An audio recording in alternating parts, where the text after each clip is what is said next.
Hey guys, thanks for joining us today. We wanted to come at you with a little special offshoot episode and talk about something that we get asked about sometimes, how we live off-grid.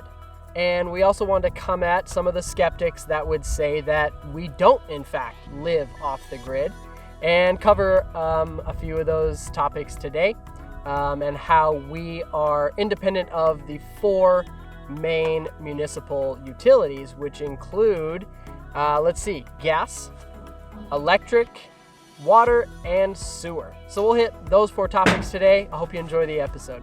Don't forget to like the video and hit the subscribe button. Let's get on with it.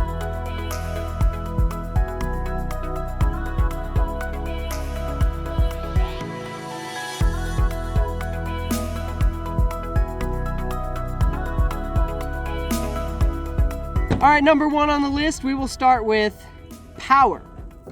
This guy here is a approximately 20-year-old solar panel, and it does not do a lot efficiently like the new technology does. 20 years old would be considered old technology. Super old, but it is better than nothing. Within the next year or so, we'd like to move this one to Joe and Bonnie's cabin and get a new one or two or three for the lodge. Charge those batteries up a lot quicker.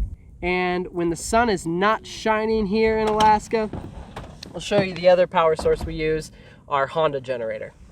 Okay, one thing the skeptics have said is when they see these cords in the background, they wonder how we're actually off-grid when there's power cords running.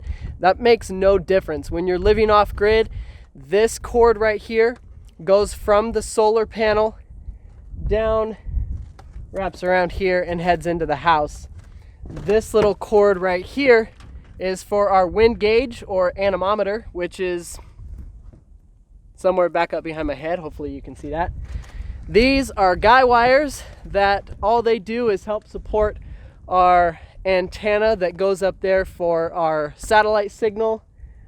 And that's about it. So now we'll jump down off the roof and go talk to Joe about our gas power source. So this is our main power source, our Honda generator. We fire this thing up when we need to do a load of laundry, when we need to dry that laundry, and also to do major charging. Zach just showed you our auxiliary power source, and we can use that on good sunny days, but we have to rely on this heavily. Now the previous owner thought ahead, and from the generator box, he ran power over here to the tack shed, and right here to the workshop. Another thing we do not rely on out here, because we don't have the option, is natural gas. A lot of people that live in and around town, in the suburbs, in urban areas, whatever, they can burn firewood, but for us, it is our only heat source.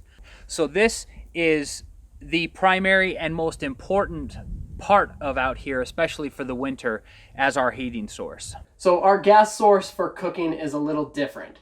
We don't have one of them fancy wood cook stoves for cooking. The oven that you see inside the lodge is propane / natural gas. So that comes in really handy for us. Right outside the house here on the covered part of the deck, it's dark back here, but we do have a cubby for two propane bottles. One does the cooking and one is the on-demand water heater. And our chest freezer here is also electric / propane, which is great for us because we can only use the propane version of it. Maybe someday when we have a ton of solar panels lining the roof, you could just flip that switch and plug this in. But until that day comes, this is a completely off-grid chest freezer, which is great for us. Tiny, but it fits quite a bit of stuff. All right, next we'll talk about sewer. And the fact that we have no septic system and no municipal city sewer out here. We simply use two outhouses, super basic. We dig a hole in the earth once every other year and fill in what is left with the dirt from the new hole.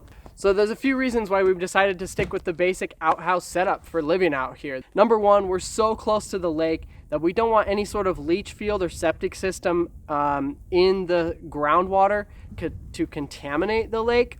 Number two, We feel that composting toilets is a terrible idea for a couple reasons. Number one, you have to bring in peat moss and wood chips, which is expensive for us. To have all of that stuff flown in just to use in a composting toilet would be a real hassle.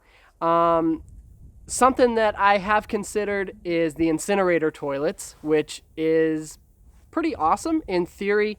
Quite expensive, and maybe something we'll touch on in the future if we ever decided to go that way. And lastly, we could dig our own septic system and build maybe what they call a homemade log crib. But that goes along with contaminating the groundwater, potentially contaminating the lake. So a small hole, we dig about a 5-foot deep hole every other year. That seems to do just fine. So there are no flushing toilets in the lodge, and that's what's been done out here since the 1950s. Actually, that outhouse here was built in the 1950s. This one was added on the property in the 1990s. The reason there is no water in there right now is because we have winterized the spring line. This is the last and final step of our truly off-grid. We are not tied into the city water system, and we have no well out here. We have talked about digging a well. We would have to do that by hand. I guess there are some outfits in Alaska that do remote well drilling, but again, that's gonna be a little bit of dough that we don't have right now. So what we rely on in the summer, usually on a good spring from the months of May through September, we have a nice spring that comes right out of the mountain that we get fresh water from. And it's gravity fed, so there's a little bit of pressure by the time it gets down here. In the winter months, we are relying on the lake. Thankfully, it's a nice big lake, very clean water. And we haul that up for laundry, for drinking, for showers, everything. We do treat the drinking water. So we are definitely not hooked up to any well or city water system. This does go underground, but just for a short ways. And I explain it a little bit more in one of our videos, so you can watch here. All right, so in recap, let's go over it real quick. Myself and my brother, our 2 wives, we run Caribou Lodge, Alaska, a completely off-grid tourist destination here in the Talkeetna Mountains. Now don't get us wrong. You can live without all of the stuff that we just showed you. Gas, water, power, and sewer in the middle of the city. For us, we don't have an option. We're 20 miles from the nearest road. There are no lines, no sewer, no water, no gas running even close to us. There's a big difference between us and a lot of people that have where you would see just this huge line of solar panels in a field somewhere or taking up their whole roof. That's enough solar power to possibly run an electric fridge and an electric washer or even a dryer.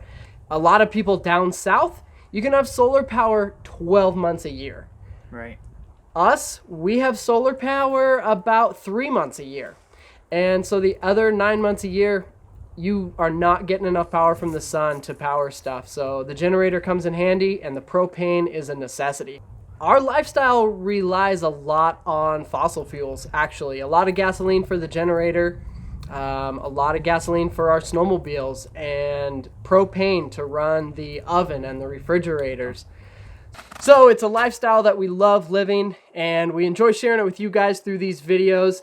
Don't forget to follow us on Bramante Brothers Instagram, Bramante Brothers Facebook, where we post some fun content. So yeah, keep in touch with us. Let us know in the comments below if you have any questions about off-grid, how we do it versus how other people do it. We'll try to answer those questions the best we can, and trust me, we're learning as we go. Yeah. Hey guys, thanks so much for watching. As always, hit that like button, and don't forget to subscribe if you're not already. Have a good day. Boogie, boogie, boogie. You're gonna cut this out anyways. Probably. Ah! Just kidding, do it again. Bramante Brothers.